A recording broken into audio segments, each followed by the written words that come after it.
Hello, my name is Bailey and welcome to my channel. This is a reading vlog as the title has suggested, and I'm going to be reading. Hopefully. Fingers crossed.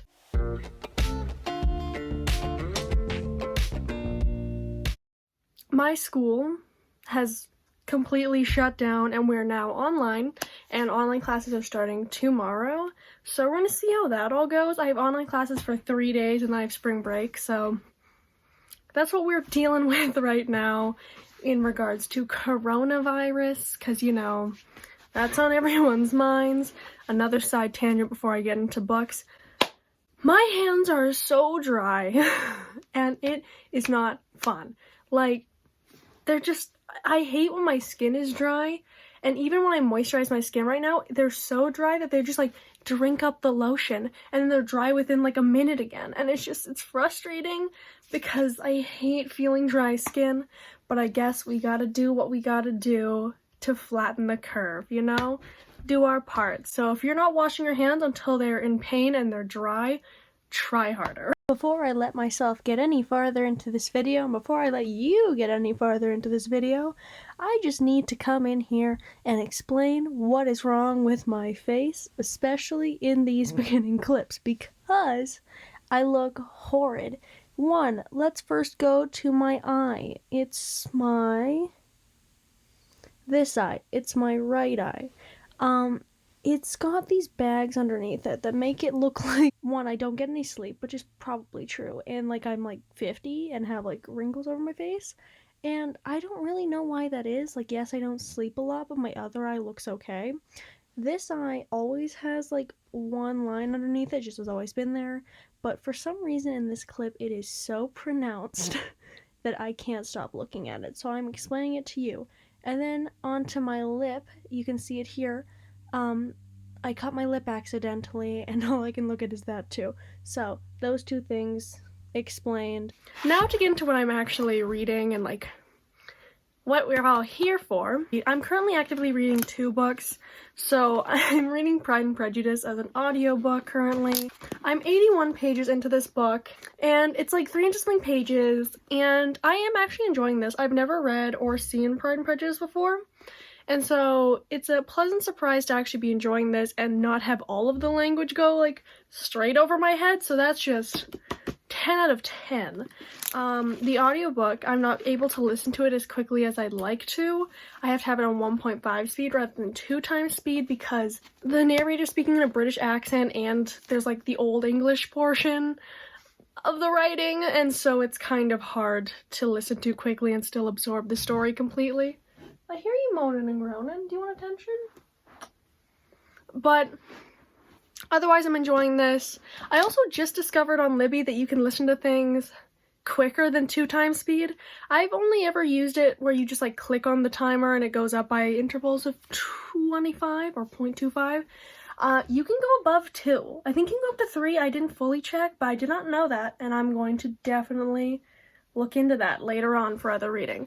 But this book is a classic, as you know, as I'd assume you know, and I'm gonna try and give you a description of this, but I really don't know how to describe it. Like, I feel like everyone kind of generally knows what it's about.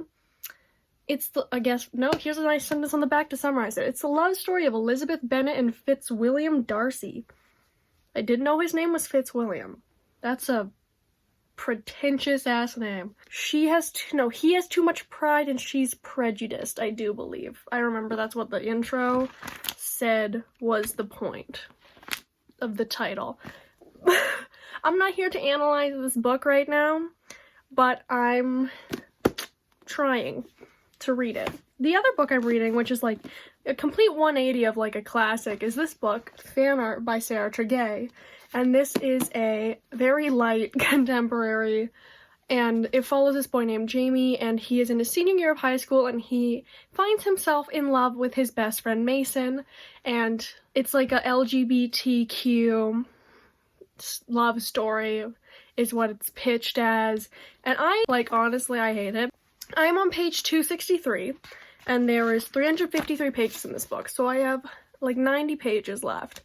And it's a rough time. I have never been so aware of the straight womanness of an author writing gay characters than I have in this book, because a lot of things that are, and I hate the word, but problematic are in this book.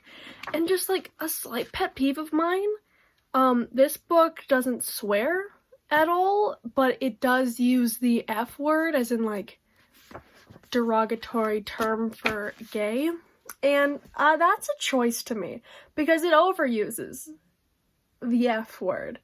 And it's kind of making me uncomfortable how much it uses that word, but then also uses the phrase craptastic instead of actually swearing. And it's just frustrating. And this author, her characterization is so strange, because these are like kids in senior year, so like 17 and 18, and they're acting like children. I'm like, you're in your senior year, sweetheart. You shouldn't be this childish. You're going out into like the real world in a matter of like a month, and you act like a child. Also, this author seems to not believe in bisexuality, because you're either gay or you're a lesbian or you're straight. There's no in between. Like, there's be people kissing or like taking part in heterosexual kissing, and they're like, they could never be gay. And I'm like, bisexuality exists. Can we acknowledge it? And there's a sentence, I can't find the exact quote now, but I'll try and find it later, either for my wrap-up or this vlog. There is a quote that basically said, girls, no matter if they're gay or straight, love gay boys. Now, this upset me, because that is just like, I get that you, a straight girl, like gay boys, but not every girl has a sick fetish-like obsession with gay boys. So, can we not perpetuate that, because it's not true? I didn't appreciate that at all. This book feels unedited, because there's so many grammar mistakes and so many instances where like words will be missing from a sentence. Like, for an example, just off the top of my head, if you're saying Peggy is in the barn, this book would be like, Peggy is in barn. It's not one of those words that's like, I can't understand the meaning of your sentence otherwise, but it's like, this is a published book. I want to see fully formed sentences. Like, I get that mistakes are made and editing mistakes are made, and there's mistakes that get into fully published books. But like, the amount of errors in this book is extraordinary. But what's making it worse that I don't like this book is that my friend actually lent me this book because she liked it. And that is totally valid. Like, you can like a book that I don't like. We can have separate opinions. But it's like, it's awkward because when I go to give this book back to her, she's gonna be like, oh, how'd you like it? And I'm gonna have to be like, I didn't. Bye, Jazzy. Love you. Bye, baby. And I'm gonna have to be like, I didn't. And then she's gonna ask, like, why? And then I'm gonna have to go through my laundry list of notes that I have in my phone of all the weird bullshit that I have read in this book. And it's gonna be sad. Like, it's awkward, you know? Because it's like, you really like this, and I'm gonna poke holes in your enjoyment of it, and I don't feel like doing that. I don't like crushing people's dreams on the day-to-day, you know? But if I have to do it, I will. This to me is sitting at like a 2-star currently. It was like a 1-star at the beginning, but I'm like, give it a chance. Like, give it a chance. So it's a 2-star right now. If it goes any worse in the last 9 pages, I'll probably give it 1 star, but it's not going anywhere up from 2 stars. Like, it doesn't deserve 3. It's not getting any higher from me. I have to go and clean up my room a bit before we do online classes tomorrow, because, I don't know, I need desk space because I'm gonna have to spread out all my stuff on my desk. And so I need to clean up all of that for tomorrow. So I will check in with you later.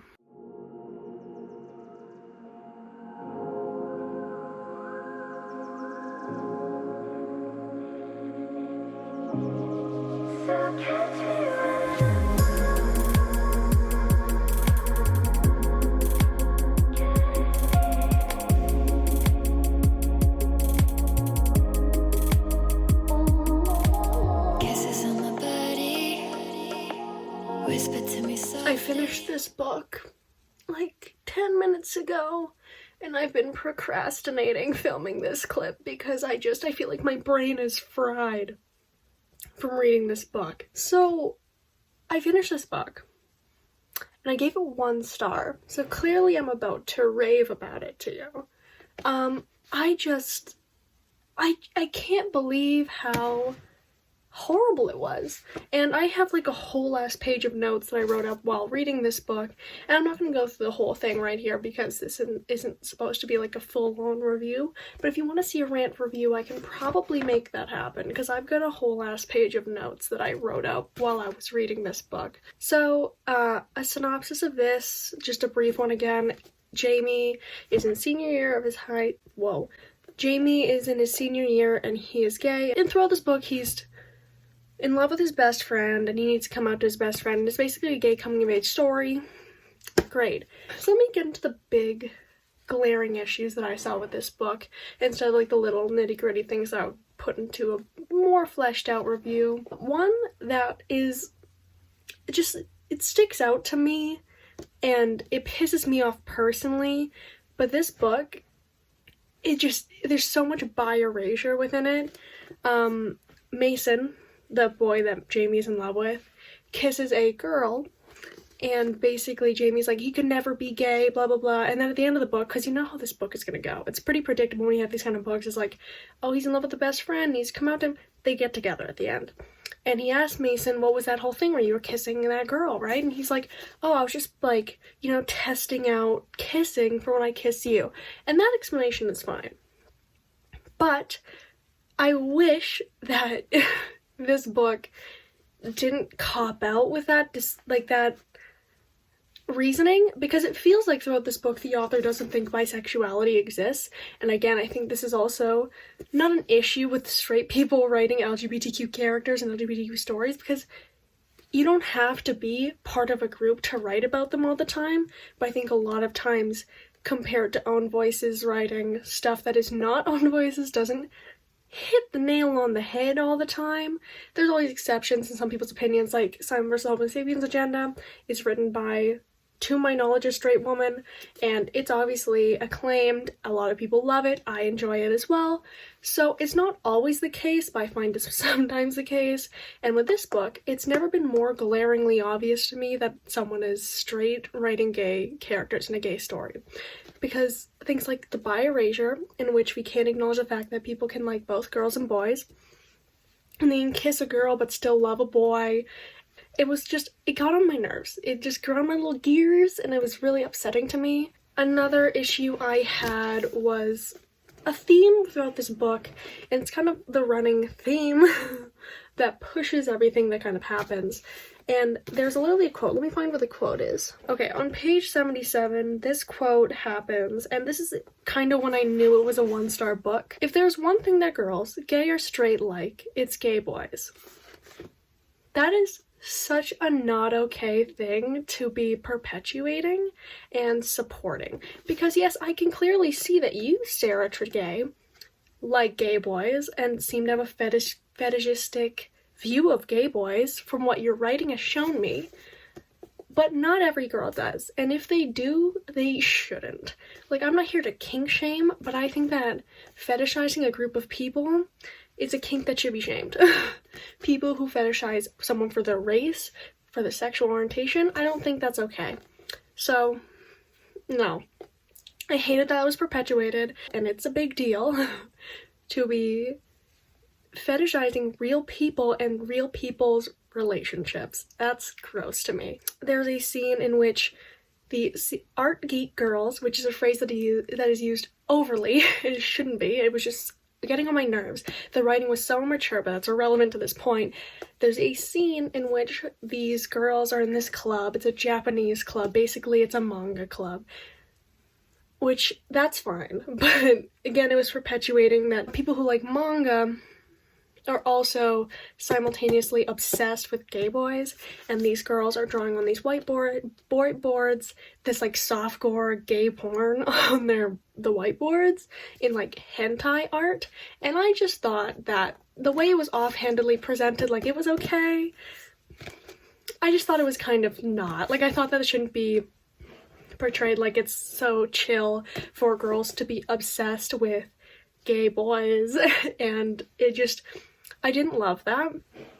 Like, you can be an ally, but that's it's so far crossing the line. Just thought that was maybe not the best decision. Again, I am not a gay man. I guess, like, don't take my opinion wholeheartedly, I guess, but I think I'm giving you what was in the book and my opinion on it. You can form your own opinion, but, like, I just thought that was kind of gross. I thought just in general there was a lot of things in this book that shouldn't have been written into the book. For example, this is something that's on page 34. Basically it says, a heavy chick's arm flap jiggles as she jabs a finger at a rapping midget. That language, I just don't think is the best or should be used at all, and I don't think that was a very necessary thing to include in the book. In context, it really wasn't, and I just thought it was so gross to read. So many things, like, that's an example, but there were so many things within this book that felt so disgusting to read. I thought something that really pissed me off within this book, though, is that it seemed to be congratulating itself for LGBTQ rep within it.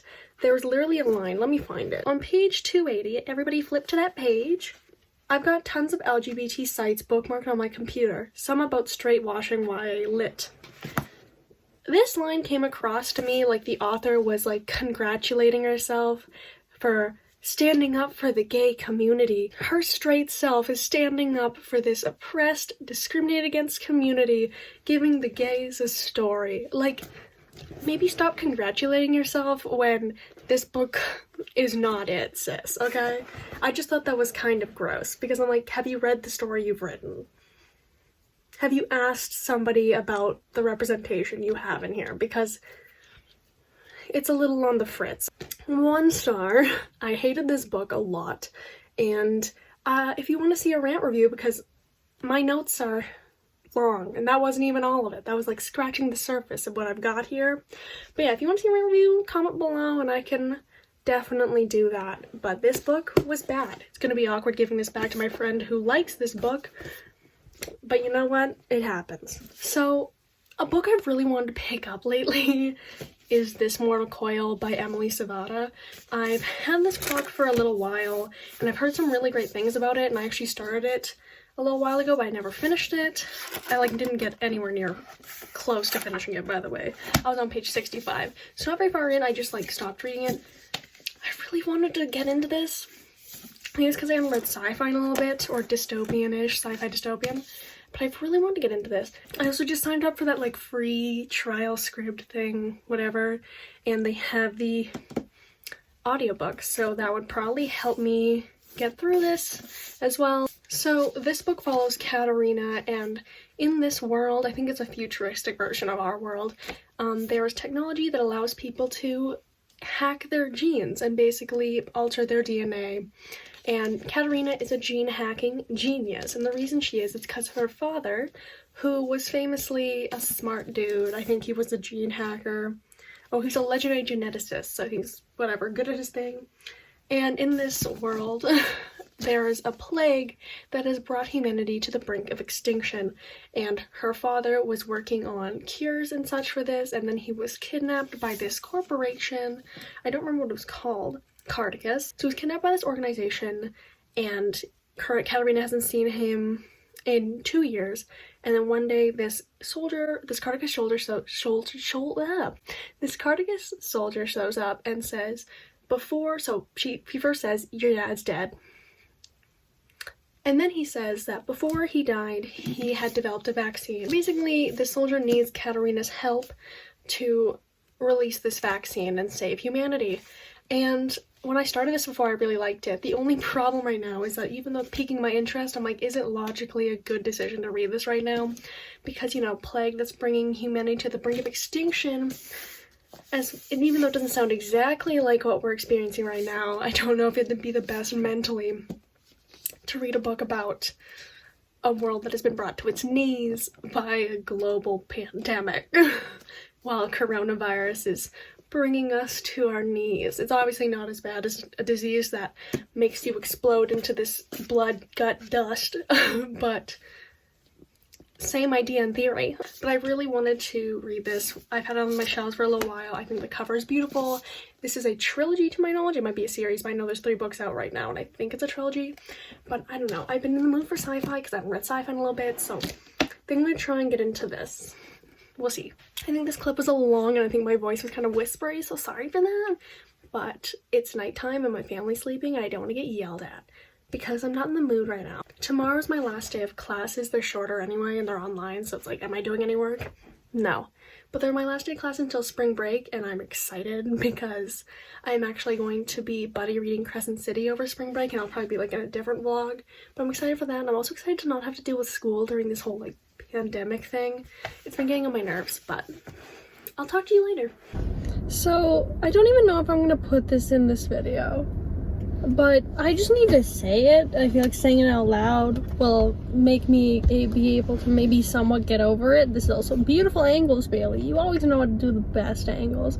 Thank you, Bailey. That's so nice of you to say, even though I can tell it's sarcastic. Well, I'm glad you at least got some validation from that, Bailey. I'm glad you're having a decent day now.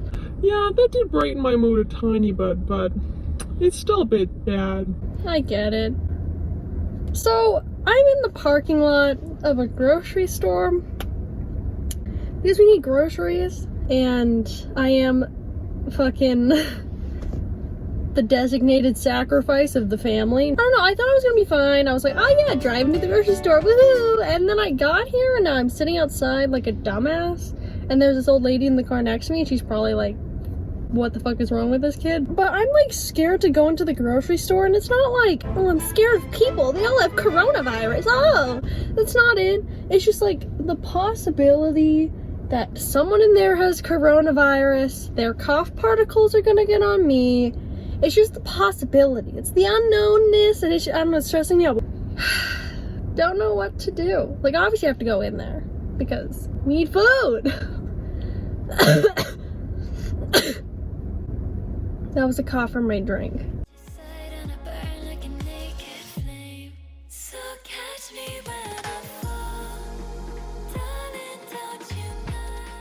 This lighting is not stellar, but we're going with it because I am frustrated. I am 20 pages, nope, like 18 or 19 pages, but we'll round up to 20. Pages into this book, and the book itself I like. I remember everything I'd read before. I remember how interesting it was to me before. I don't need it, it's playing nothing. And 10 out of 10, this book is going well. I'm gonna just speak on this one scene. I'm annotating it. I mostly have yellow tabs right now because it's a lot of information, but there was this one scene, like right near the beginning, and it had my heart racing. It was just so like exhilarating and high intensity. 10 out of 10. Really, really liked it. The writing itself I think is really good. To my knowledge, this is Emily Sabata's debut. Don't quote me, but I think it is. And the writing is really good. But I was reading this and listening to the audiobook, and I was listening to the audiobook on Scribd, and I'm going to be ranting about Scribd for a hot second because I don't like it. It's not impressing me. So the audiobook itself is fine, and then you start listening to it, and I listened up to page like 18 or 19, and then suddenly it stops playing sound. And I'm like, great, that's not what we want. And I was listening on my laptop. So then I'm like, okay, I'll listen to it on my phone. So then I go into my phone, pull up the scribd app, and start listening to the audiobook. Now, my phone is playing audio, but it's playing the wrong part of the audiobook. It's playing chapter 3 when I was on chapter 2. Which was annoying. So then I'm like, oh, well, what if I just like close out of it, and again, it keeps playing the wrong chapter, even though it's saying I'm still at like, it's still in chapter 2, but it's playing chapter 3.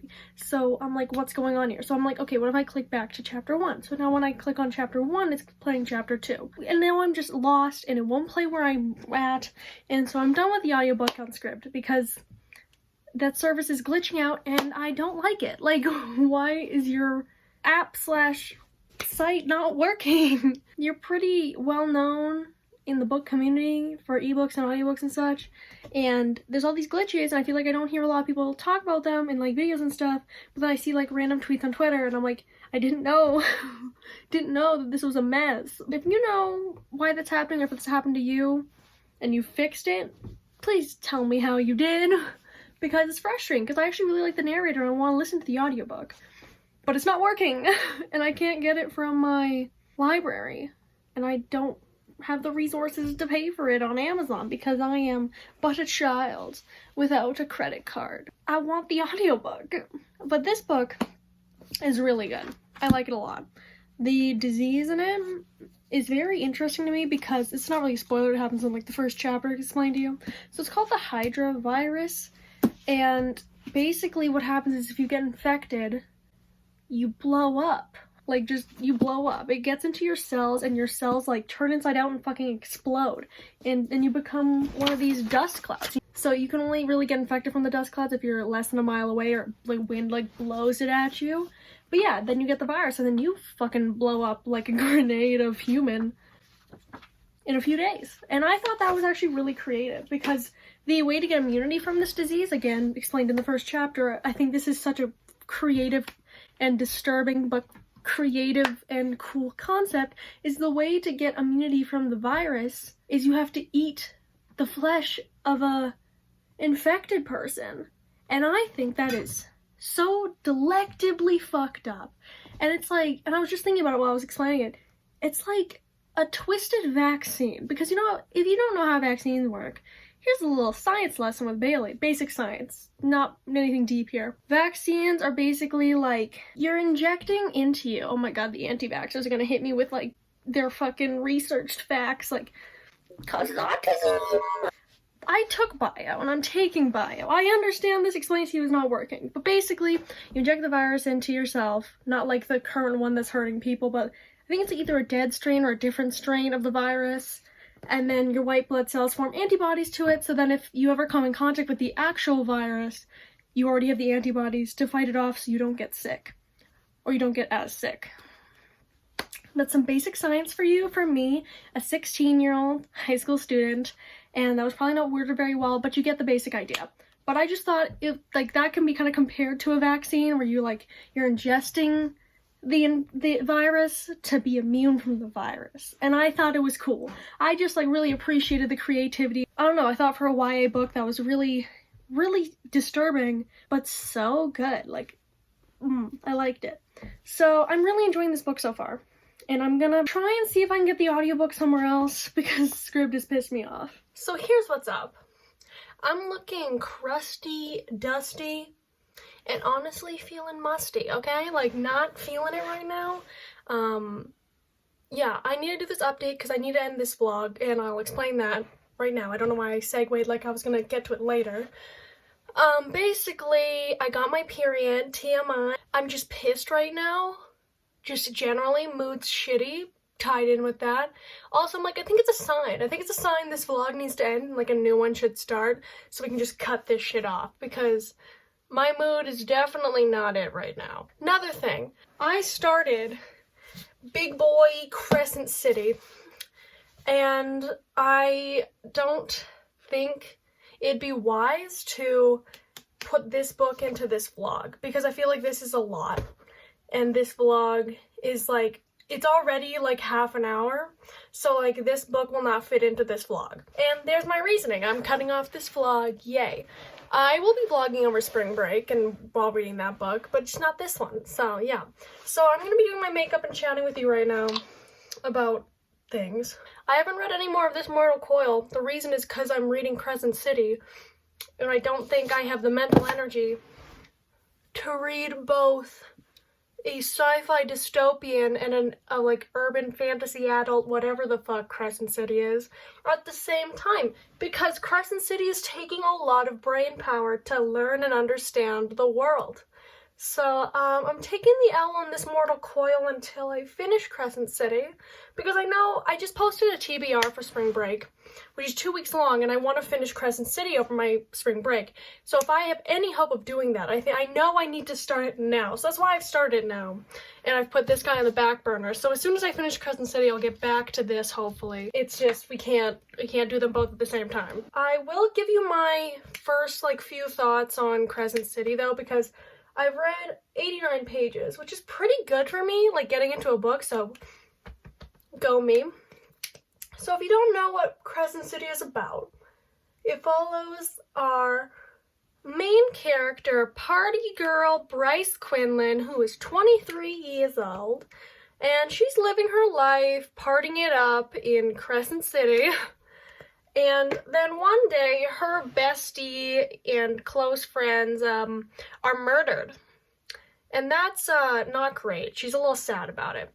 And so her and this guy, his name's Hunt, and he's a fallen angel, work together because Bryce agrees to help Hunt get his stolen magic back, and Hunt agrees to help figure out who murdered Bryce's friends up. So there's romance. I am loving it, and that wasn't a great description, by the way. It's just one I've pulled out of my ass from what I've read and the times I've read the synopsis, because I'm not going to grab the book right now. The dust jacket's back there, and the book is white, and I've got makeup on my hands. No, bitch, I am not about to get my book wrecked. No. I am annotating Crescent City, just a side tangent, and that is making me read it a lot slower, just because it takes a lot of, I don't know, mental energy to remember to write stuff down, tab it, and it also takes time to do that. But I'm having a great ass time, and I really love it, and it's just reminding me how trash I am for Sarah J. Maas's writing. As much as like I criticize it and understand the faults with her works, I'm fucking trash for it. I love it. It's so exhilarating. It just hooks me in. I love Bryce. She's just such a mess. And I forgot to mention this. I'll get back into that in a second. I'm butter reading this book with an internet friend of mine. I've met her on Instagram back in my SJM fan account days. So, you know, by the way, I had an SJM fan account days. Back in the yonder days, my first introduction to, like, the booknet was I was part of the SJM fan account fan meme community on Instagram. I've long since killed that account, and I still have it, but I've long since stopped posting and just use it to text my internet friend. But yeah, anyway, I'm buddy reading with her, and our goal for today was to get up to page 88, so did that. So we're already being successful in that sense. But back to what I was saying, Bryce is such a fucking amazing main character. I usually dislike SJM's main characters and a lot of main characters, but I love her. She's just such a mess, and I love that she is. I feel like of all of SJM's characters, Bryce is so fleshed out, and she feels like she's a real person. She has real motivations, she has real hobbies that feel genuine, like she really loves ballet. And yet she doesn't do it like professionally, but she has a background in ballet and she loves dancing, and it's just a hobby she enjoys. And I love it because it gives her a personality, makes her feel like a real person. She's a mess, she does drugs, she smokes, and I love her because she's just such a genuine character, and she comes across like someone you could know. And so I love Bryce. She's so good. I so badly want a prequel with Bryce and her best friend, because I just need to know more about their relationship, because what we have of it is just so good, and I'm not going to spoil anything. I'm trying to like dance on the spoilers, but if you've read it, you know. But like, I love their friendship, and I just want more, you know what I mean? I did feel like a lot of the characters in this book feel like real people, especially Bryce, because she's like the main character. But I love it. It's just so, I love it a lot. I think that this is SJM's like sweet spot. I think that adult/new adult fantasy is her sweet spot, and this like urban fantasy setting, because she gets technology and she gets to kind of have free reign over anything she wants to have in this world. I think it's perfect for her because all of like the stuff she's been writing kind of culminates to be perfect here, and it feels like has like free reign. It feels like she went wild with this book, and I'm absolutely loving it.